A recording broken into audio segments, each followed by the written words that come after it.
Uno de los sucesos más importantes que tiene que ver con nuestra realidad es el racismo. El racismo instaurado hasta en el último confina del país. Una de las formas políticas que generan por su contraposición dual más violencia, más posibilidad de odio, es aquella contraposición que fija de un lado a blancos y que fija del otro lado a indios, como si el país tuviese esta composición dual. Está clarísimo y se ha visto en teoría política que los países que tienen una división étnica de, por decirles, Lituania, que hay un 92% de lituanos y un 8% de húngaros, incluso gitanos, rumanos, no sé qué más, podemos hablar de una dualidad mentirosa, es básicamente una monoculturalidad. Por lo tanto, no se practican formas de discriminación muy claras, a no ser que sean estas económicas, evidentemente, entre lituanos de primera clase y segunda clase. Esto es lo que vemos realmente como algo que destaca. No caer en ese multiculturalismo sencillo, ¿no? Simple y hasta simplón. Hay países en el mundo que no son multiculturales, es difícil encontrar esto. Siempre hay alguna pequeña mezcla, y si no mezcla, algún pequeño grado de intervención, ¿no? De ocupación en la vida de una nación específica, está clarísimo, ¿no? Las naciones más homogéneas como Alemania, España, Francia, han sido poco a poco copadas por minorías, es decir, hay 10 millones, 5 millones de negros en Francia, 2 millones y medio de negros en Inglaterra. Es evidente que esta penetración no es menor, ¿no? Te genera una multiculturalidad, pero caer en el multiculturalismo sin politizarlo es absurdo. Es absolutamente absurdo. Hay formas de politizarlo. Y una de esas formas es mostrar que unos son indígenas de un lado, o son negros de un lado, y los otros son blancos de otro lado. Es decir, esta dualidad es la forma más controversial de establecer una categorización idiomática, étnica en el país. ¿Por qué? Porque somos ellos contra nosotros. Si se ha podido comprobar en el mundo que las categorizaciones duales, judíos versus nazis, por ejemplo, Hutus versus Tutsis, por ejemplo, musulmanes versus hindúes, por ejemplo, te generan mayor violencia, ¿no? Te generan mayor violencia. Se intenta dualizar eso. Por eso no hagamos caso a estos textos sobre racismo que te muestran dos grandes componentes. Es una simplificación de la sociedad burdísima, ¿no? En realidad esto es mucho más complejo y ha sido excelentemente relatado por ustedes. Y repito lo que han dicho, porque este video tiene esa intención. Más bien, refregarles un poco lo que ustedes mismos han dicho para obligarlos, persuadirlos, obligarlos a que escriban un pequeño trabajo con más experiencias. Una experiencia de Nadezhda es la de los Quispe en el colegio Hugo Dávila, que hablaban de una chica como la más oscura, cómo pues se va a sentir mestiza. Y el otro Miranda, que se consideraba aymara, pero todos le decían, no eres moreno. Y él decía, pero mi bisabuelo lo era. Sí, pero tú ya no eres. Pero resaltaba el poder de que te definan desde afuera. Nadezhda también nos contaba que es aymara, pero en realidad ella se ha alejado de su condición aymara. ¿Cómo se siente hoy en día? La reconocen como indigenista, pero es aymara y mestiza simultáneamente. En el censo sus tíos le decían, ojo, cuidadito que digas que eres aymara, ¿no? Es una suerte de ocultamiento de la identidad. Excelente Nadezhda, excelente ejemplo, ¿no? Aquí no necesitamos de caras para hablar de diferencias incluso imaginarias, ¿no? Diferencias que pueden caber bajo el concepto de racismo. ¿Por qué no las complejizamos más? Todo esto valdría la pena que lo escribamos, Nadezhda, en 2 páginas mínimamente con 5.000 caracteres, tenemos que citar esto como experiencia. Puede ser experiencia 1, experiencia 2, experiencia 3 o la experiencia 1, profundizarla. Mateo Siles nos da una experiencia genial de jerarquización más bien del poder, ¿no? Alrededor de Tarata, ojo, Cochabamba, hay mucho orgullo.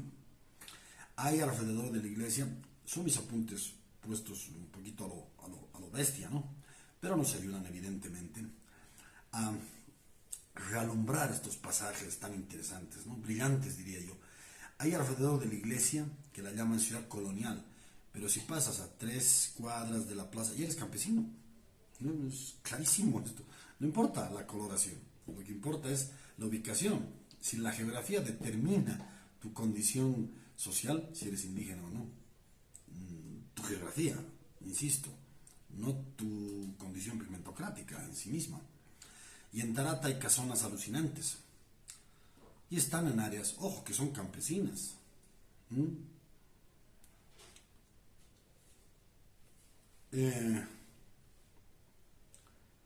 ¿Qué más? Es evidente que en Tarata hay indios en la plaza y hay indios que tienen poder económico fuera de la plaza, como decíamos, ¿no? Con casas alucinantes, construcciones alucinantes. No habría necesidad aquí de, en cierta manera, englobarlos bajo categorías que ya no son precisamente las indígenas, sino de mestizos. No han, entre comillas, ascendido socialmente, no, para los de la plaza, para los de Tarata, para los del pequeño espacio urbano, estos siguen siendo indígenas, ¿no? Aunque tengan plata, no tiene nada que ver esto. Aunque esté en el colegio San Ignacio, ¿no? Pero afuera ya ven que ha ascendido, aunque sea de visita, han ido al San Andrés. Y wow, todos sorprendidos, hay piscina. Y en ese colegio nadie les habló. Esto es brutal, este relato es brutal, ¿no? Porque entre los propios muchachos que no tienen maledicencia propiamente, no hay una maldad explícita, hay maldades implícitas, no hay categorizaciones que están en la mente. Nosotros somos de San Andrés, ¿ustedes de qué son? No hay una jerarquía marcada aquí en términos de somos mejores simplemente por nuestro color de piel, ¿no? Nuestra condición social, somos mejores solamente por eso. Nadie está diciendo que seamos mejores alumnos, más inteligentes, que tengamos becas, que podamos resolver asuntos o problemas matemáticos y físicos en un minuto. No, nadie está hablando de eso. Estamos hablando de posiciones, ¿no? De lo que eres. Me parece un relato tremendo, porque esto de Tarata además es una reminiscencia al pasado pasadísimo, ¿no? Es casi el periodo de la colonia con muchas jerarquías, ¿no? Los de la plaza, los alrededores de la plaza, los que están allá afuera en las comunidades, los que están en las comunidades más allácito y los que están en las comunidades más allácito, ¿no? Evidentemente hay una jerarquización total, ¿no? Y todos ellos viéndose más o menos indígenas. Misma tarea, Mateo, es importantísimo escribirlo, ¿no? Importantísimo escribirlo. Carla nos daba un relato precioso, ¿no? Un relato brutal además, descarnado y clarísimo, ¿no? Mi familia materna son quechuas y padre aymaras. O sea, yo soy ambas cosas, decía ella, pero en mi familia no se consideran quechuas. Mis abuelos vivían en Lucía y ya discriminaban a los ayllus de alrededor. Fíjense ustedes, estamos en el pueblo, pueden ser del mismo color los de los ayllus que la gente del pueblo, pero no importa. Nosotros somos del pueblo, estamos más afincados a la economía minera. Ustedes son indios, ¿no? Mi tío decía que no podíamos casarnos con mamanes, quispes, y ya no va a ser montaño. Y esto, claro, era sorprendente para la Carla, ¿no? Pero no podía faltar el respeto a mis abuelos, dice ella, y esos viejos, y esos señores se discriminan entre ellos, ¿no? Eres una india, solo vendes coca, vendes cultivo. Mira, ve, esos indios tienen tanto, y ellos, con su apellido tan lindo, no tienen tanto, ¿no? Es básicamente lo que nos decía Carla. Mi abuelo se quería morir de una hija bien morena, y la ha desconocido, no quiero tener hijos morenos. Imagínate qué van a decir nuestros parientes de España. ¿Acaso somos mamaní? Te inculcan a que seas discriminadora y que el apellido suene bien con el otro apellido y que sean criollos, blancos, y que estés en la escuela no rodeada de indígenas. Cuidado te contagien, piojos de su pueblo. Mis bisabuelas son de Pollera Y mis tíos tienen vergüenza, pero nosotros no tenemos vergüenza. Todos somos morenitos. Mi hermano es moreno y yo no tanto. Pero mis primas también son morenas. Pero son normal. Y esta última parte que dice Carla es interesante. Los negros tienen otra cultura y eso no tiene que ser empobrecedor, tiene que ser enriquecedor. Yo creo que le dan el clavo, ¿no? Esta es la idea central. Las diferencias deberían enriquecernos, no empobrecernos. Adriana, igual, un relato inverso, pero fantástico, ¿no? En Colombia, ¿ya acaso hay internet en Bolivia? Ustedes no parecen peruanos y bolivianos. Obviamente porque ella es más blanca, ¿no? Porque ella es cara, digamos, lo diríamos en términos coloquiales. Pero ¿por qué hablas quechua si no eres indígena? Negación de las blanquitudes, ¿no? A partir de ese momento se produce eso, se despierta en ella la necesidad de negar su blanquitud y más bien comprobarse o verse frente al espejo y notarse india, para que así lo vean, para que así la vean, ¿no? Hay vergüenza en todo caso de ser blanco. Esto parece paradójico. Tengo 51 años y tengo muchísima experiencia en estas cosas y mucha lectura de por ahí, pero creo que no lo he escuchado nunca. Vergüenza de ser blancos. Y es por negar los privilegios de la blanquitud. O sea, todos queríamos, ¿no? En ese momento, no ser blancos ni indios, todos queríamos ser mestizos para no ser los más blancos y que nos caiga todo el odio. Fíjate, este relato es absolutamente fascinante, ¿no? No, que no nos caiga todo el odio. Mejor traicionar tu privilegio de blanquitud, dice ella, muy inteligentemente, ¿no? No nos van a cerrar las puertas por blancos, no te hagas la víctima. Y por eso la ministra Blanca está usurpando, queriendo desblanquecerse, ¿no? Quiere ganarse su lugar. Y nos desblanqueamos diciendo que todo es lindo. Y esos pueblos son mágicos, lindísimos. Un hermoso relato que, insisto, hay que escribirlo muy bien.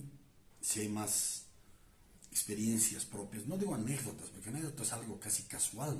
Esto es más bien algo, es una anécdota permanente. Ya no es anécdota, ¿no? Es más bien parte de la vivencia diaria. Hay alguien de los timos de Fukuyama, que no le he puesto el nombre y le pido disculpas porque era una opinión muy inteligente, pero es que lo voy a pasar por alto.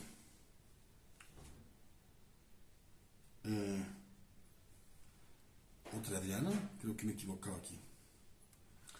Los blancos no quieren prebendalismo porque no necesitan transar. Bueno, sí, es Adriana. Y esa gente no se politiza. Antonio Núñez, mi compañero, vino a La Paz cuando su papá ganó la senaturía y su mamá tenía ganado. Pero aún era humilde de cara a estar en la Salle. Del 2016 al 18 hubo una evolución.